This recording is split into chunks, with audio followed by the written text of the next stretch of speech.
자, 그리고 뭐 목동 같은 경우는요. 네, 말씀드릴게요. 자, 목동은요. 도정법에 의한 재건축으로 사업을 해야 될 곳일까요? 아니면 노후계획도시특별법에 의해서 재건축해야 될 곳일까요? 이제는 재건축도 뭐냐면 도정법에 의한 재건축이 있고요. 노후계획도시특별법에 의한 재건축이 있는 거예요. 그 차이가 뭐냐면 일반 도정법에 의한 재건축은 단지 하나만 보고 하는 거고요. 노후계획도시특별법은 뭐냐면 단지가 A단지, B단지, C단지가 있잖아요. 아파트가 있잖아요. 그걸 한 개의 블록을 보는 거예요. 한 개 블록을. 그냥 한 개 블록, 한 두 개, 세 개 단지를 한꺼번에 개발하는 거예요.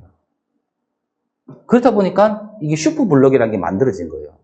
그래서 지금 제가 봤을 때는 도정법으로 재건축하면은 용적률 300% 이하입니다. 근데 신도시들은 블록 단위로 만들어지잖아요. 아파트 두 개, 세 개 단지 묶이면은 기본 용적률이 330%예요.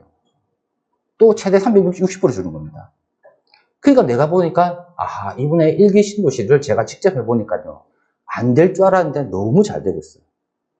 그리고 조합 방식이 아닌 LH라든지 신탁사들이 주관하다 보니까요. 경기가 지금 시공사들 경기 안 좋잖아요. 그 애들한테 돈 받으려면 시간이 너무 많이 걸려요. 돈 자본금 많은 신탁사가 딱 들어오니까 진행이 잘 되고 1기 신도시들은 거의 LH가 주관을 많이 하고 있습니다. 그래서 나는 1기 신도시에 직접 해보니까 매력 있는 곳이구나 라는 걸 느끼는 거죠. 그래서 여러분들 항상 머릿속에 뭐다? 이제는 이렇게 목동처럼 대단지 아파트가 있으면 도정법에 의한 재건축이지 노후계획도시특별법에 의한 재건축인지를 확인하셔야 돼요. 그리고 두 번째는요. 보세요. 목동 1단지부터 14단지까지 있어요. 근데 한 개에 보세요. 일단 한 단지 자체가 1800세대, 2000세대짜리예요. 이게 엄청 큰 거거든요. 그러면 뭐냐? 이 목동은 도정법에 의한 재건축이 아닌 노후계획도시특별법에 의한 재건축 가야 되는데 왜 서울시가 이걸 진행 못하고 있냐? 신도시에 의한 재건축할 경우는 이주단지를 만들어줘야 돼요. 분당 같은 경우는 이번에 아파트 지정된 데 있잖아요. 그 애들이 이주 나가게 되면 성남시에 새로 만들어진 아파트 쪽으로 이주단지를 만들 수가 있는데 서울시는 그걸 못 만드는 거예요. 그래서 지금 이 목동 같은 경우는 어떤 상황이냐? 노후계획도시특별법에 의해서 용적률을 더 많이 주고 싶고 하고 싶지만 이주단지를 확보하지 못해가지고 지금 어떻게 했냐? 서울시가 간섭을 못하고 있는 거예요. 그 대신에 목동은 뭐냐? 자기들이 알아서 뭡니까? 집값을 올리려고 이 보시는 것처럼 다 신통으로 가고 있어요. 예. 왜 내가 이 말씀 드리냐면 이거는요 사업을 하는 게 아니에요. 자기의 집값을 유지하는 방법인 거예요. 그러면 또 어떨까요? 시장님이 바뀐다든지 이럴 경우에는 이 목동은 어떻게 되냐? 한 번 더 전면적인 재건축이 중단되고 또다시 새로운 법이 만들어져 가지고 진행하다 보니까 저는 목동은요 굳이 안 들어가요. 지금 7억씩 들고 들어갈 거면 저는 7억 있어야 하면은 목동 안 들어갑니다. 저는 바로 후암동 들어가요. 후암동. 네, 제가 뒤에 말씀드릴게요. 아시겠죠? 그래서 요 두 개를 구분을 하셔야 되고요. 상계동 쪽에 있는 그래요. 상계동하고 이 중계동 쪽은요. 일단은 공사비 800만 원 가지고 공사하는데 주민들한테 처음에 할 때는 추가 부담금 2, 3억이면 됩니다. 라고 했다가 중계동 같은 경우는 추가 부담금이 5억에서 7억 걸립니다라고 하니까 잘 보세요. 목동은 뭡니까? 목동이나 강남 쪽은 가져가는 아파트예요. 비치 아파트처럼. 근데 노원구 쪽에 있는 상계 중계는 뭡니까? 학원 때문에 교육 특성성이 있다 보니까 들어갔다 빠져나오는 쪽인 거예요.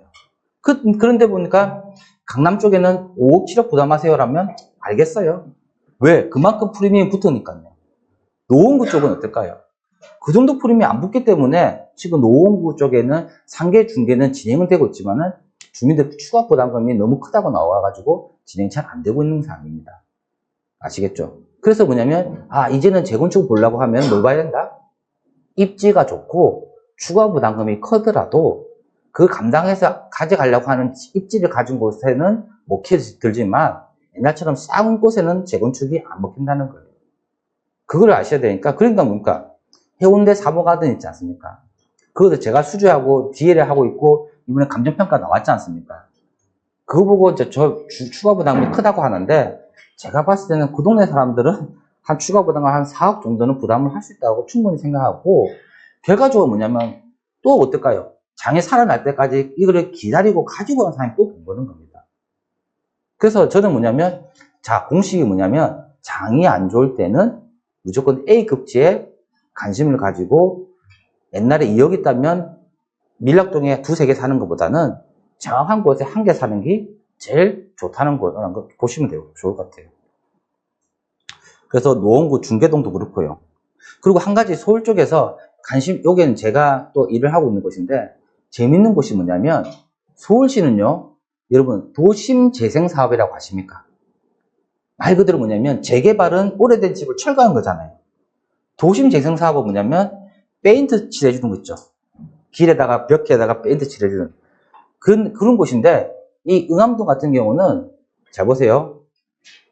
700번지 쪽이 A구역이고 755번지 B구역인데 여기는 예전에 도심재생구역이었어요. 근데 여기는 특이한 게 뭐냐면 신통도 아니에요.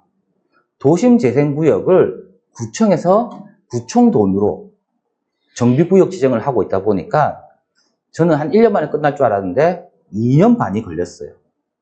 근데 드디어 뭐냐면 A구역은 4월 19일 날 도시계획위원회 재심의를 해요. 이번엔 통과될 것 같아요. 자, 구역 지정이 나게 되면은 어떻게 될까요? 바로 추진위와 조합 설립하잖아요. 그래서 여러분들 그냥 보지 마시고 이 응암동은 진짜 사람들이 많이 모여 있는 곳이에요. 그래서 여기에는 4월 19일 날 도시계획위원회 심의 통과되면은 말 그대로 조합 설립을 하려고 준비할 겁니다. 그럼 가격이 언제부터 올라갈까요? 지금 투자자가 잘 될 줄 알고 갔는데 또 떨어졌어요. 떨어졌다가 뭐가 될까요? 추진이 구역 지정하고 나면 바로 추진이 설립하고 조합할 거 아니에요. 올해 말에 조합 설립된다고 보면 시공사는 지금 롯데가 제일 관심 가지더라고요. 그래서 제가 여기 구역에 직접 관여를 하다 보니까 현재 투자 금액이 여기는 한 1억 5천에서 한 1억 7천 들어갑니다.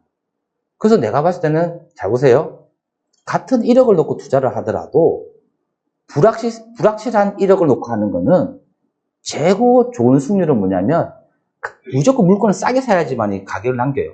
왜? 사업이 안 되더라도 가격이 싸면 올라갈 여지가 있으니까.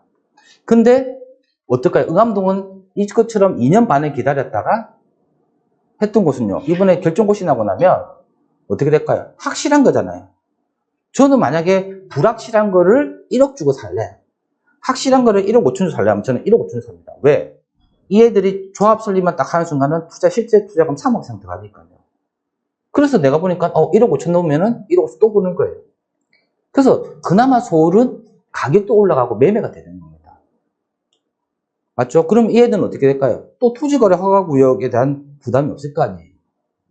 그러니까 내가 봤을 때 응암동이 이거는 진짜 틈새 중에 틈새겠구나 라고 생각을 해서 여러분 꼭 응암동 700번지 쪽을 관심 있게 보시고 755번지 쪽은 약간 패스트 트랙으로 가가지고 이제 바로 조합 설립하려고 하고 있습니다. 그래서 제가 지금 일하고 있는 부분이 뭐냐면 마포구에 있는 공도 8구역 쪽에 이번에 이 업체들 뽑기 위한 제안서 평가를 하거든요. 그게 제가 심사위원으로 신청을 해놓은 상태예요.